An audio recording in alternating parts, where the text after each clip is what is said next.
애널리스트 톡톡 시작합니다. 오늘은 저희 키움증권 인터넷 게임 업종 담당하시는 김진구 연구원 모셨습니다. 안녕하십니까? 예, 안녕하십니까. 네, 반갑습니다. 네.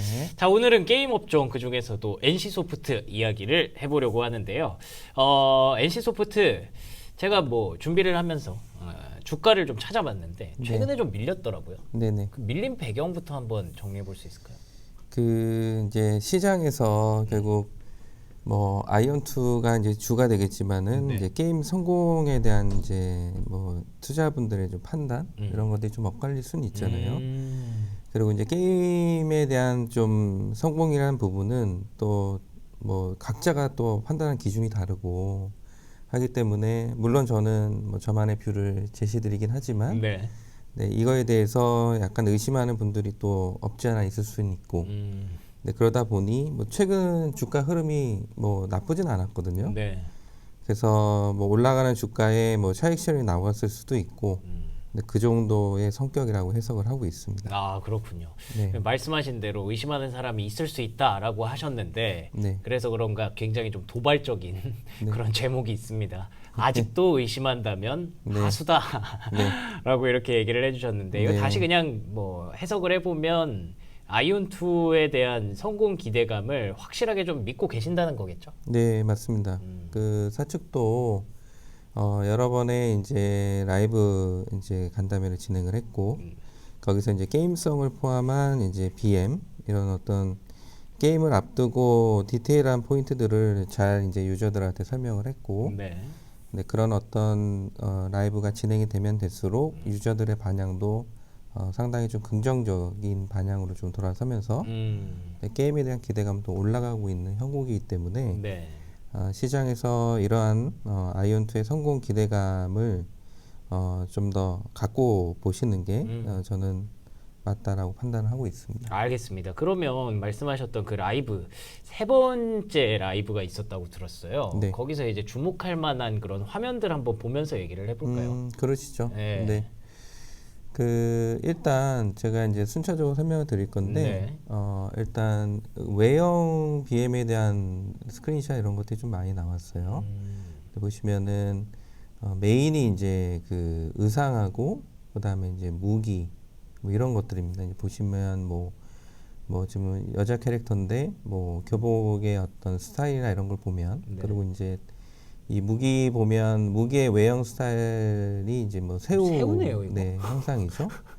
그러니까 요런 것만 놓고 보더라도 좀 이게 게임에 대한 소구점이 좀 유저가 물론 이제 과거 아이온을 경험했던 유저층이 지금은 한 30에서 40대 요 정도 이제 올라왔을 텐데 네.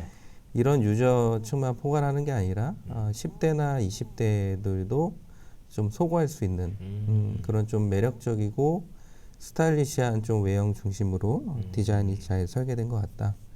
이런 말씀을 좀 드려보고 싶었고요. 네. 근접 화면을 보시더라도 지금 어깨에 있는 부분이 이제 펫이거든요. 네. 요 펫에 대한 부분도 별도의 이제 BM 외형 BM으로 이제 추가가 될 예정입니다. 이런 부분들도 뭐 돈을 받는다는 거죠? BM이라는 거는. 그렇죠. 네. 근데 이제 이런 것들이 기본적으로 능력치하고는 무관합니다. 이거는 뒤에 다 설명을 드릴 거예요. 네네. 그러니까 결국 게임의 어떤 플레이의 어떤 뭐 우리 스탯이라든가 이런 거에 대한 영향을 주지 않는 단순 유저가 이제 본인의 취향에 맞는 외형이나 어떻게 보면 개인적인 만족이 될 수도 있고 또 이게 장르가 MMORPG다 보니까 상대방한테 약간 이제 자랑할 수 있는 그런 기제로 유저의 선택에 따른 판단에 따른 BM의 방식으로 사측이 좀 많이 전향을 했다. 이렇게 좀 말씀을 좀 드려볼 수 있을 것 같아요. 네. 그리고 요 밑에는 날개가 있네요. 네, 날개 보셔도 되게 좀 귀엽죠. 이쁘고. 요거 또한 BM이라고 붙어 있는 거 보니까 맞아요. 이런 날개 외형을 이제 이런 스타일로 바꿔주는 이제 상품을 판매를 한다라는 거죠. 약간 여자분들이 좀 좋아할 만한 그런 좀 외형. 기본적인 날개는 이제 좀 이거하고 좀 결이 다르죠. 물론 그것도 게임 내에서 파밍할 수 있는 우리가 뭐 통상적으로 날개로 칭할 수 있는 부분들에서 이렇게 외형을 구매하게 되면 네. 보다 좀 스타일리시하고 본인만의 어떤 좀 색깔을 드러낼 수 있는 형태로 보여지게 된다. 이런 것들이 좀 구매욕을 자극할 수 있을 것이다. 이렇게 좀 보고 있습니다. 그리고 이제 게임의 플레이 화면도 좀 보여줬어요. 네, 이거는 이제 PVP 쪽인데 제가 예전에 이제 PVE 쪽에서 크로메데 보스전 설명을 잠깐 드린 적이 있을 거예요. 네네.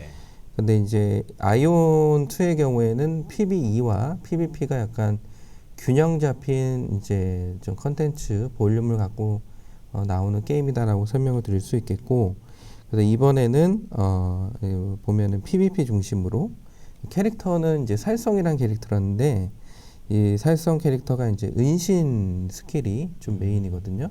그래서 은신하게 되면 요 가운데 잘 안 보이시겠지만 약간 좀 음영 형태로 좀 캐릭터가 이동하는 화면인데 중간 가운데 있는 영역이고 요게 이제 이동하면서 결국 적에 이제 근접을 해서 스킬을 시전하는 그런 방식의 이제 형태고 결국 이런 것들에 대한 스킬에 대한 뭐 타격감, 액션, 그다음에 이런 뭐 캐릭터별 고유의 어떤 메인 스킬들 이런 거에 대한 유저분들의 기대하고 뭐 만족도가 생각보다 상당히 좀 고무적이었다.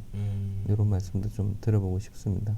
중요하죠. 이게 아무래도 어쨌든 RPG 게임 저도 옛날에 뭐 많이 네. 해봤습니다만 그 타격감이 사실 중요하거든요. 맞아요. 네, 그런 것들도 좀 구현이 잘 됐다라고 얘기를 해주시는 거고. 네.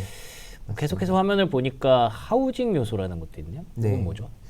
뭐 지금 화면을 보시면은 뭐 예를 들면 이 지금 전면에 있는 이 피규어 형태가 결국 뭐 지역 보스가 될 수도 있고 아니면 어떤 뭐 특정 던전의 메인 보스가 될 수도 있고 중간 보스가 될 수 있고 막 그런 형태거든요. 네. 일종의 이제 전리품이죠. 내가 이 보스를 결국 제압을 했을 때 이 보스에 대한 부분들을 결국 피규어 형태로 근데 본인만의 어떤 이런 공간에 이제 전시할 수 있는 부분들. 네, 이런 것들이 이제 하우징 요소인데 앞으로는 이런 좀 전리품 형태의 피규어뿐만 아니라 본인의 어떤 공간을 뭔가 좀 크래프팅 할 수 있는 예를 들면 그게 뭐 건물이 될 수도 있고 아니면 장식이 될 수도 있고 근데 그런 것들을 좀 방대하게 할 수 있는 추가적인 하우징 요소도 기대해 볼 수 있을 것 같다. 이렇게 좀 말씀을 드려볼 수 있을 것 같고요. 예. 그 다음에 그 밑에 있는 부분은 지금 이게 보시면 장르가 MMORPG지만은 네. 이게 소위 우리가 뭐 PVP든 PVE든 너무 전투 플레이에 좀 국한이 되면 질리죠. 게임을 그렇죠 좀 네. 피로도나 이런 것들이 좀 올라오고 맞아요. 그리고 유저들의 좀 성향도 좀 많이 다르거든요. 예를 들면 나는 PVE만 하고 싶어, PVP 위주로 하고 싶어, 아니면 나는 그냥 채집이나 뭐 생활 콘텐츠 위주로 하고 싶어, 아니면 나는 또 오픈월드 탐험을 하고 싶어 이렇게 좀 유저들의 성향이 많이 다르거든요. 그래서 아이온2의 경우에는 이런 유저의 어떤 성향을 대체로 다 흡수할 수 있는 그러니까 유저의 컨텐츠에 대한 선택권을 좀 많이 부여했다라고 말씀을 드릴 수 있겠고 네. 제가 예전에 PVE하고 PVP를 설명을 드릴 때도 우리가 PVP를 할 때도 중간 지역인 어비스나 이런 쪽에 들어와서 플레이를 해야 된다고 말씀을 드렸어요. 그러면은 PVE만 하고 싶으면은 그러면은 본인의 지역에서 플레이하면 예를 들면 무차별한 PK라든가 이런 거 없이 좀 쾌적하게 게임을 플레이할 수 있는 결국 이런 여지들을 사측이 많이 게임 내에 녹임으로써 결국 이 플레이에 대한 어떤 선택권을 많이 부여를 그러네요. 했다라는 네. 부분이고 네. 그리고 이런 화면들은 특히 오픈월드에 대한 우리가 좀 탐험들 뭐 이런 어떤 캐릭터에 대한 수중 이동 근데 이제 이게 보시면 이제 수중 이동을 할 때 이제 공간이 많이 비어 있잖아요. 네. 근데 이런 것들은 지금 현재 게임이 개발 중이다 보니까 개발 PD도 이거에 대해 좀 언급을 했지만 그렇겠네요. 앞으로 이런 부분들이 또 많이 채워질 수 있습니다. 그리고 오브제가 이미 많이 들어가야겠네요. 그렇죠. 뭐 예를 들면 뭐 물고기라든가 네, 그렇죠. 아니면 뭐 지형이라든가 또 수중 내에서 뭔가 전투라든가 뭔가 게임 내 재미, 채집 이런 것들을 할 수 있는 오브젝트나 여러 가지 부분들이 많이 채워질 걸로 당연히 기대를 할 수 있는 부분이고요. 네. 그리고 이런 어떤 뭐 수상에서 수영을 해가지고 전체적인 뭐 바다의 어떤 분위기를 보면서 이동할 수 있는 그러니까 이런 것들이 결국 오픈월드에 대한 탐험의 재미도 좀 배가시킬 수 있을 거다. 이렇게 좀 말씀을 좀 드려볼 수 있을 것 같아요. 알겠습니다. 뭐 확실히 화면이 굉장히 구체적이고 다양해진 거는 알겠는데 네.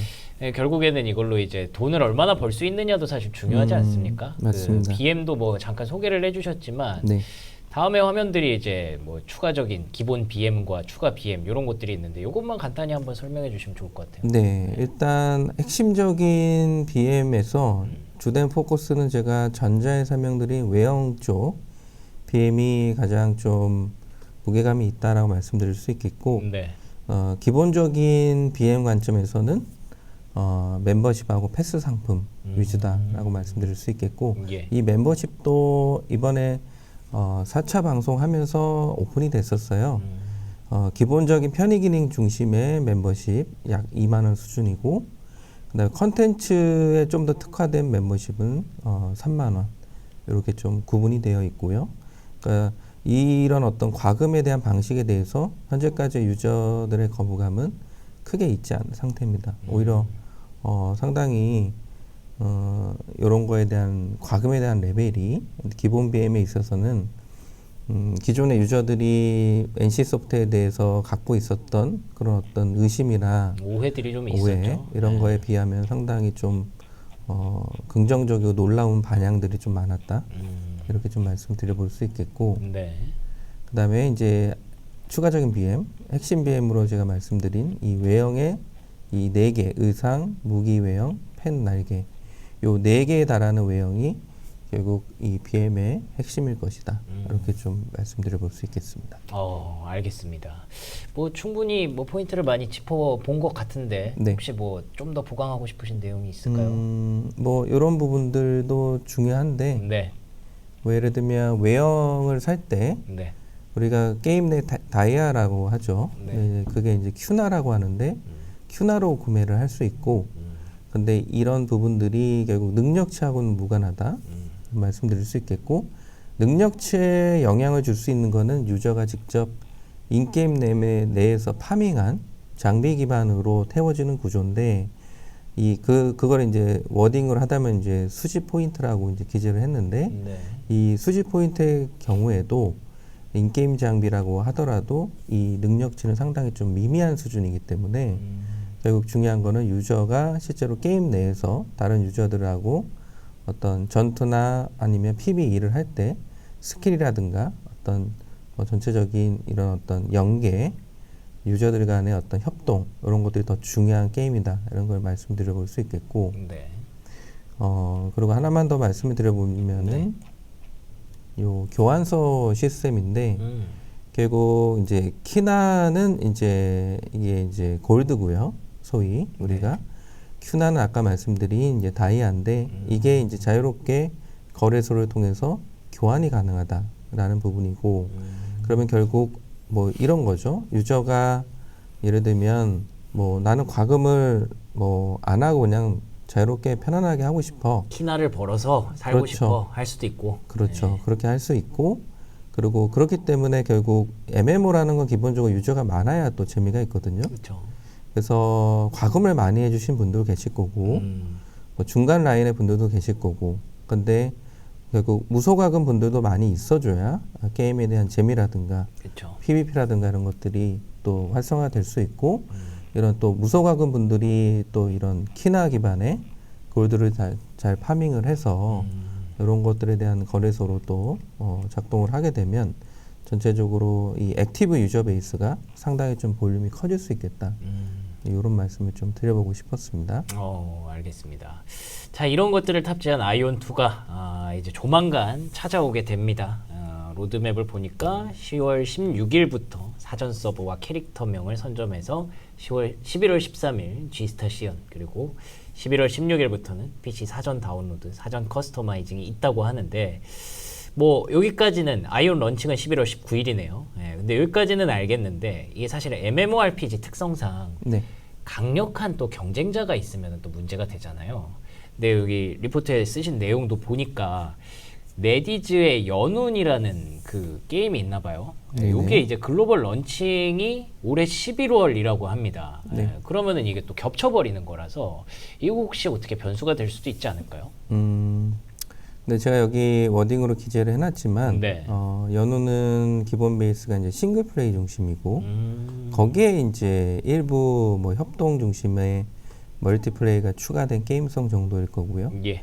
그리고 이제 캐릭터 모델링 자체도 이제 중국 본토 중심의 무협 이미지가 강한 건데 이제 아이온2의 캐릭터 모델링을 보시면 좀 모던하면서 좀 글로벌 유저들까지 소구할 수 있는 조금 젊은 유저들을 대상한 좀 트렌디한 모델링이다 보니 전체적으로 이런 색깔이 좀 많이 다른 게임이다. 그리고 또 아이온2의 경우에는 장르 자체가 온전한 MMORPG이기 때문에 단순 싱글 플레이 게임 중심인 연운과는 확실한 차별화 포인트가 있을 거고, 그리고 아까 말씀드린 캐릭터 모델링이라든가 의상 중심의 어떤 그런 외형, 이런 것들이 아이온2가 트렌디한 매력을 갖고 있기 때문에 충분히 연운이 출시를 하더라도 부정적인 영향은 크지 않을 것이다. 제한적일 것이다. 이렇게 좀 판단하고 있습니다. 알겠습니다. 중국색이 또 많이 묻어나면은 그에 네. 대해서 사실 뭐 좋아하시는 분들도 있겠지만 거부감을 느끼시는 분들도 있을 수 있기 때문에 네. NC소프트의 아이온이 갖고 있는 장점이 훨씬 더 크다라는 점에서 아이온2 11월 발매 한번 기대해 보도록 하겠습니다. 네. 자, 그러면 김진구 연구원과 함께한 시간 이렇게 마무리하도록 하겠습니다. 오늘도 좋은 말씀 고맙습니다. 네, 감사합니다.